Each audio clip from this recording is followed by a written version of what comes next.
बीजापुर महानगर पालिका की कथित लापरवाही के खिलाफ वार्ड नंबर 34 के एक्स कॉरपोरेटर अब्दुल रज़ाक होर्ती सड़क पर उतर आए हैं। अब्दुल रज़ाक होर्ती ने हमारे माध्यम से बात करते हुए कहा कि कई सालों से वार्ड नंबर 34 में ड्रेनेज का काम नहीं हो रहा है।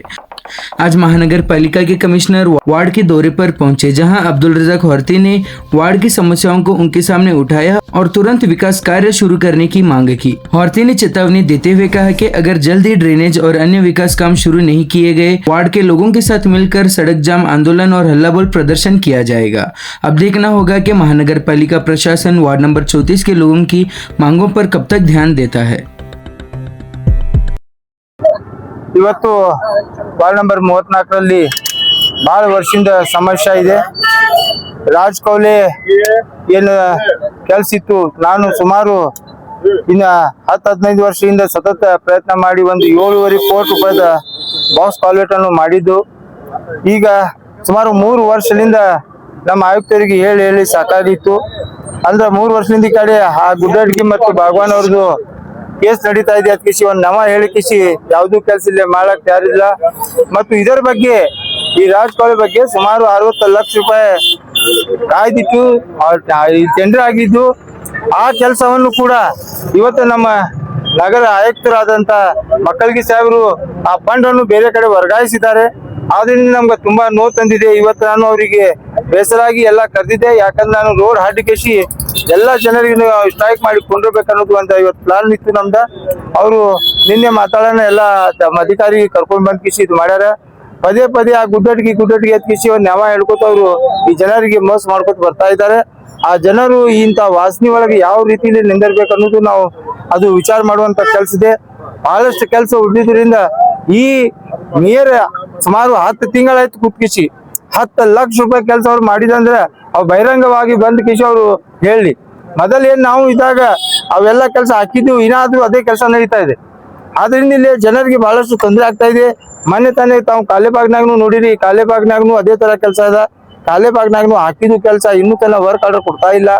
ಅಲ್ಲೇನು ಸುಮಾರು ಜನರಿಗೆ SC/ST ಮಂದಿಗೆ ಆ ಫಂಡ್ SC/ST ಮೀಸಲಿಟ್ಟು ಫಂಡ್ ಅನ್ನು ಅಲ್ಲಿ ಯುಟಿಲೈಸ್ ಆಗ್ಬೇಕಾಗಿತ್ತು, ಆಗಿಲ್ಲ. ಅಲ್ಲೇನು ಮಂದಿಗೆ ಬಹಳಷ್ಟು ತೊಂದರೆ ಅದ. ಈ ಏನ್ ಬಂದ್ ಕಿಸಿ ಇವತ್ತು ಕಮಿಷನರ್, SC ಅವರು, AW ಅವರು, JE ಅವರು ಎಲ್ಲರೂ ಕೂಡ ಬಂದು ವೀಕ್ಷಣೆ ಮಾಡಿದ್ದಾರೆ. ಇದು ಅತಿ ಅವಶ್ಯದ. ಇದು ಮಾಡ್ತೀವಿ ಇವತ್ತು ಪ್ರಾಮಿಸ್ ಮಾಡ್ಯಾರ. 2 ದಿವಸನಾಗ ಇದು ಕೆಲಸ ಪ್ರಾರಂಭ ಮಾಡ್ತೀನಿ ಅಂತ ಹೇಳಿದ್ದಾರೆ. 2 ದಿವಸನಾಗ ಕೆಲಸ ಪ್ರಾರಂಭ ಮಾಡಿಲ್ಲ ಅಂದ್ರೆ ನಮ್ಮ ವಾರ್ಡಿನ ಜನತೆಗೆ ತೋರ್ಕಿಸಿ ನಾನೇ ಸ್ವತಃ ರೋಡ್ ಮ್ಯಾಗ ಇಲ್ಲಿ ಕೂತ್ಕಿಸಿ ಪ್ರತಿಭಟನೆ ಮೂಲಕ ನಾನು ಇದು ಅಲ್ಲ ರೋಡ್ ಹಾಡಿ ನಾನು ಇದು ಕೆಲಸ ಮಾಡ್ಲಿಕ್ಕೆ ಪ್ರಯತ್ನ ಮಾಡ್ತೀನಿ ಅಂತ ಅವ್ರಿಗೆ ಈಗಲೇ ಹೇಳಿದ್ದೀನಿ. ಆ ಪ್ರಕಾರ ಅವ್ರು ಎಲ್ಲ ಡೈರೆಕ್ಷನ್ ಕೊಟ್ಟಾರ. ಎಲ್ಲ ಇವ್ರು ನಾಳೆನೆ ಕೆಲಸ ಪ್ರಾರಂಭ ಆಗ್ಬೇಕಂತಿಸಿ ನೋಡೋಣ. ಇನ್ನು 2 ದಿವಸ ನಾವು ಕಾಯ್ತು. 2 ದಿವಸ ಒಳಗಾಗಿ ಅವ್ರು ಏನಾದ್ರು ಮಾಡ್ಲಿಲ್ಲಪ್ಪ ಅಂದ್ರೆ ಅದಕ್ಕೆ ನಾವು ಉಗ್ರ ಹೋರಾಟವನ್ನು ಮಾಡ್ತು. ಇಲ್ಲಿ ಡ್ರೈನೇಜ್ ಸಮಸ್ಯೆ ಬಹಳ ಐತಿ. ಆ ಡ್ರೈನೇಜ್ ಸಮಸ್ಯೆ ಸಲುವಾಗಿ ಮುಂದಿಲ್ಲಿ ವಾರ್ಡ್ ನಂಬರ್ 32 ನಾವು ಹೊಸ ಲೈನ್ ಕೂಡ್ಸ್ಲಿಕ್ಕೆ ಅದು ಒಂದು ಪ್ರಯತ್ನ ಮಾಡಿದ್ದೆ. ಅದನ್ನು ಕೂಡ ಲೈನ್ ಹಾಕ್ಲಕತ್ತಾರ. ಹಾಕಿದ್ರಿಂದ ಎಲ್ಲ ಡ್ರೈನೇಜ್ ಏನ್ ಬ್ಲಾಕ್ ಆಗ್ಯಾವ, ಡ್ರೈನೇಜ್ ಎಲ್ಲ ಕ್ಲಿಯರ್ ಆಗ್ಲಿಕ್ಕೆ ಸಾಧ್ಯತೆ ಅದ. ಅದರಿಂದ ಇವತ್ತೇನ ಈ ನೀರು ನಿಂತಿದ್ರಿಂದ ಇಲ್ಲಿ ಕೆಟ್ಟ ವಾಸನೆ ಇಡೀ ಬಿಜಾಪುರ ಜನತೆ ಹೋಗುವವರೆಗೂ ಬಿಸಿ ರೋಡ್ ಇದು. ಎಲ್ಲರೂ ಶಾಪ್ ಹಾಕಿ ಹೊಂಟಿದ್ದಾರೆ. ಆದ್ರಿಂದ ನಾ ಕಮಿಷನರ್ಗೆ ಇಲ್ಲಿ ಒಂದು 15 ನಿಮಿಷ 20 ಮಿನಿಟ್ ಇಲ್ಲಿ ನಿಲ್ಲಿಸ್ತೀನಿ. ಅವ್ರಿಗೂ ಅದು ಅರಿವು ಆಗೈತಿ. ಪ್ರಾಯಶಃ ಈ ಸಲ ಅವರು ಮಾಡ್ತಾರತ್ತ ನಂಬಿದ್ದೀನಿ. ಅವ್ರು ಅಕಸ್ಮಾತ್ ಇದು ಕೆಲಸ ಮಾಡಿಲ್ಲಪ್ಪ ಅಂದ್ರೆ ಇದೇ ಪೂರಾ ಮೇನ್ ರೋಡ್ ಹಾಡಿ ಬಿಟ್ಟು ನಾವು ಉಗ್ರ ಹೋರಾಟವನ್ನು ಮಾಡ್ಲಿಕ್ಕೆ ನಾನು ಸಿದ್ಧತೀನಿ ಅಂತ ಈ ಸಂದರ್ಭದಲ್ಲಿ ಹೇಳಿಕ್ ಬಯಸ್ತೀನಿ. ವಿಜಯಪುರ ಸಿಟಿಯಲ್ಲಿ ಏನ್ ತೊಂದರೆ ಆಗಿದೆ, ಇದು ರಾಜ್ ಕಾಲುವೆ ಅತಿ ದೊಡ್ಡ ಪ್ರಾಬ್ಲಮ್ ಇಲ್ಲಿ ಈ ವಾರ್ಡ್ ನಂಬರ್ 34ರಲ್ಲಿ ಇದೆ. ಆದ್ರೆ ಏನಿದೆ ಅವ್ರು ಸಿಟಿ ಕೆಲಸ ಅಷ್ಟೇ ಮಾಡ್ಲಾತಾರ. ಇದು ಯಾಕೆ ಪೆಂಡಿಂಗ್ ಇಡ್ತಾ ಇದಾರೆ ಅನ್ನೋದು ಅವರು ಶಾಸಕರ ಕೈಗೊಂಬೆಯಾಗಿ ಕೆಲಸ ಮಾಡ್ತಿದ್ದಾರೆ ಕಮಿಷನರ್.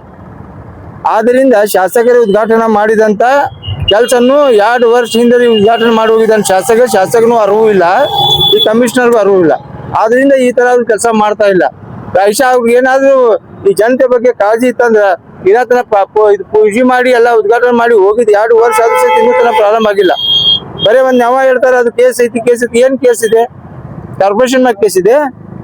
ಅವ್ರವ್ರ ವೈಯಕ್ತಿಕ ಕೇಸ್ ಅದು. ಆ ಭಗವಾನ್ ಅವ್ರ ಗುಡ್ಡಡ್ಗಿ ಅವ್ರು ವೈಯಕ್ತಿಕ ಕೇಸ್, ಅವ್ರವ್ರು ಆಸ್ತಿ ಸಂಬಂಧ ಕೇಸ್ ಮಾಡ್ತಾ ಇದಾರೆ.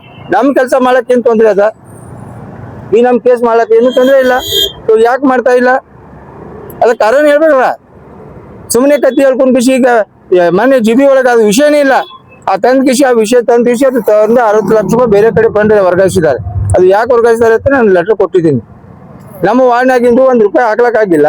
ಈ BJP ಮೇಯರ್ ಕೂತಾಗಿಂದು 10 ಲಕ್ಷ ರೂಪಾಯಿ ಏನಾದ್ರೆ ಯಾವ್ದು ಬಿಜೆಪಿ ವಾರ್ಡ್ನಾಗ ಕೆಲಸ ಮಾಡಿದಾನೆ ಅಂತೂ ಅವ್ನು ಪ್ರಮಾಣ ಮಾಡಬೇಕು. ಏನಾದ್ರು ಯಾವುದೇ ವಾರ್ಡ್ನಾಗ ಕೆಲಸ ಆಗಿತ್ತು ಅಂತ ಹೇಳ್ಬೇಕು. ನಾವು ಮೇಯರ್ ಇದ್ದಾಗ ಸ್ಯಾಂಕ್ಷನ್ ಮಾಡಿದ ಕೆಲಸ ಇನ್ನೂ ತನಕ ನಡೀತಾ ಇದೆ. ಅವ್ರು ಏನಾದ್ರು ಹೊಸದಾಗಿ ಏನಾದ್ರು ಕೆಲಸ ಮಾಡಿದ್ರ, ಎಲ್ಲರೂ ಓಪನಿಂಗ್ ಮಾಡಿದ್ರ, ನೀವೆಲ್ಲರೂ ನೋಡಿದ್ರ? ಏನಾದ್ರು ಅವ್ರು ಓಪನಿಂಗ್ ಮಾಡಿದ್ ನೋಡಿದ್ರ ನೀವು? ಯಾಕೆ ಕೆಲಸ ಮಾಡ್ತಾ ಇಲ್ಲ? ಸಾಕಷ್ಟು ಫಂಡ್ ಬರ್ತಾ ಇದೆ. ನಾವು ಇದ್ದಾಗ ಫಂಡ್ ಇದಿಲ್ಲ, ಯಾವ್ದು ಫಂಡ್ ಬಂದಿದ್ದಿಲ್ಲ, ಆದ್ರೂ ಸಹಿತ ನಾವು ಅಲ್ಲಿ ಕೆಲಸ ಮಾಡಿಸಿದ್ವು. ಇಂಥವು ಒಂದು ಬಹಳಷ್ಟು ಕಷ್ಟವಾಗಿದ್ದಾಗ ಜನರು ಅವ್ರಿಗೆ ಕೆಲಸ ಮಾಡಕ್ಕೆ ಇವ್ರಿಗೆ ಏನು ತೊಂದರೆ ಆಗ್ತಿದೆ? ಅವ್ರು ಅಕಸ್ಮಾತ್ ಇದು ಪಟ್ರಿ ಮಾಡಲಿಲ್ಲಪ್ಪ ಅಂದ್ರೆ ಇದ್ರ ಬಗ್ಗೆ ನಾವು ಉಗ್ರ ಹೋರಾಟ ನಾನೇ ಮುಂದಿಟ್ಟು ಮಾಡ್ತೀನಿ ಅಂತ ಈ ಸಂದರ್ಭದಲ್ಲಿ ಹೇಳಿಕ್ ಬಯಸ್ತೇನೆ. ಈ ಕಮಿಷನರ್ ಏನೈತಿ ಶಾಸಕರ ಕೈಗೊಂಬೆ ಆಗಿ ಕೆಲಸ ಮಾಡ್ಲತ್ತಾರ ಅಂತ ಹೇಳಿದ್ರು ಕೂಡ ಮತ್ತೆ ಅವ್ರಿಗೆ ಪದೇ ಪದೇ ಅವ್ರಿಗೆ ತರ್ತಾ ಇದಾರೆ. ಯಾಕೆ ಅನ್ನೋದು ಗೊತ್ತಿಲ್ಲ. ಯಾಕೆ ತಂದಕ್ಕ ಅವ್ರಿಗೆ ಸಿಸ್ಟಮ್ ಸಿಪಾಯಿ ಅದ ನಾವು ಅದಕ್ಕೆ ತೊಗೊಂಡ್ ಬರ್ತಾರ ಅವರು. ಅವರೇ ತರ್ತಾರ ಅಂದ್ರೆ ಏನದ? ಮತ್ತೆ ಅವ್ರ ಮಾತು ಕೇಳ್ತಾನ, ಅವ್ರು ಎಲ್ಲಿ ಹೇಳಿದ ಅಲ್ಲಿ ಮಾಡ್ತಾನ. ಈಗ ಇಲ್ಲೇ ಫಂಡ್ ತಗದ್ ಕಿಸಿ 21 ನಂಬರ್ ವಾರ್ಡ್ನಾಗ 1.5 ಕೋಟಿ ರೂಪಾಯಿ ಕೆಲಸ ಹಾಕಿದಾರೆ. ಅಲ್ಲಿ ಏನ್ ಅವಶ್ಯಕತೆ ಇತ್ತು? ಅಲ್ಲಿ ಯಾವ ಏರಿಯಾನಾಗ ಈಗ ನೀವು ಅಲ್ಲೇ ನೀವು ಆಜಾದ್ ರೋಡ್ ನೋಡಿರಿ, ಅಲ್ಲಿ ಆಜಾದ್ ರೋಡಿಗೆ ಹೋಗೋ ಟೈಮ್ನಾಗ ಅಚ್ಚಗಡೆ ಮಗ್ಗಲ್ ಸಲಾ ಬಜಾರ್ನಾಗ ಚಲೋ ರೋಡ್ ಇದ್ದಿದ್ದು ಹಾಡು ಕೆಸಿ ರೋಡ್ ಮಾಡಾಕತ್ತಾರ ಅಲ್ಲಿ. ಅಂದ್ರೆ ಯಾವ ರೀತಿ ಮಾನಸಿಕ ಇವ್ರಿಗೆ ಮಾನಸಿಕತನ ಅದನ್ನ ನಿಮ್ಗೆ ಗೊತ್ತಾಗ್ತೈತಿ. ಅಲ್ಲಿ ಜನರಿಗೂ ಗೊತ್ತದ, ಅಲ್ಲಿ ಏರಿಯಾನಾಗೂ ಗೊತ್ತದ. ಎಲ್ಲಿ ಚಲೋ ಬರಾಕಮಾನ್ ಬಲ್ಲಿ ಚಲೋ ರೋಡ್ ಇತ್ತು, ಹಾಡು ಕೆಸಿ ಮತ್ತೆ ಅಲ್ಲಿ ಕಾಂಕ್ರೀಟ್ ಮಾಡಿಸಿದಾರೆ. ಎಲ್ಲೇ ಚಲೋ ರೋಡ್ ಅದಾವ ಅಲ್ಲಿ ಕೆಲಸ ಮಾಡಾಕತ್ತಾರ. ಎಲ್ಲಿ ರೋಡೇ ಇಲ್ಲ, ಇಲ್ಲಿ ಜುಮಾ ಮಸೀದ್ ರೋಡ್ನಿಗೆ ಹೋಗ್ರಿ, ಅಲ್ಲಿ ಏನೂ ಮಾಡಾಕತ್ತಿಲ್ಲ. ಕಾಲೇಬಾಗ್ನಾಗ ಹೋಗ್ರಿ, ಅಲ್ಲಿ ಏನೂ ಮಾಡಾಕತ್ತಿಲ್ಲ. ಯಾಕಂದ್ರೆ ಇವರೇ ಕಮಿಷನರ್ ಇದ್ದಾಗ ಇವರೇ ಸಹಿ ಹಾಕ್ಬೇಕಲ್ಲ, ಸಹಿ ಹಾಕ್ಲಾಗ್ತಾ ಇರಲಿಲ್ಲ. ಯಾವ್ದು ಕೆಲ್ಸಕ್ಕೆ ವರ್ಕ್ ಆರ್ಡರ್ ಕೊಡಕತ್ತಿಲ್ಲ. ನಾವು ಟೆಂಡರ್ ಹಾಕಿದ್ದು ವರ್ಕ್ ಆರ್ಡರ್ ಕೊಡಾಕ್ತಾ ಇಲ್ಲ ಕಮಿಷನರ್. ಯಾಕಪ್ಪ? ಏನ್ ಕಾರಣ ಕೊಡಾಕತ್ತಿಲ್ಲ? ಪದೇ ಪದೇ ಈ ರೀತಿ ನೀವು ಮಾಡಿದ್ರೆ ನಾವು ಇದರ ಬಗ್ಗೆನೇ ಉಗ್ರ ಹೋರಾಟ ಮಾಡ್ಲಿಕ್ಕೆ ನಾನು ಸದಾ ಸಿದ್ಧನಾಗಿರತ್ತ ಈ ಸಂದರ್ಭದಲ್ಲಿ ಹೇಳಿಕೆ ಬಯಸ್ತೇನೆ.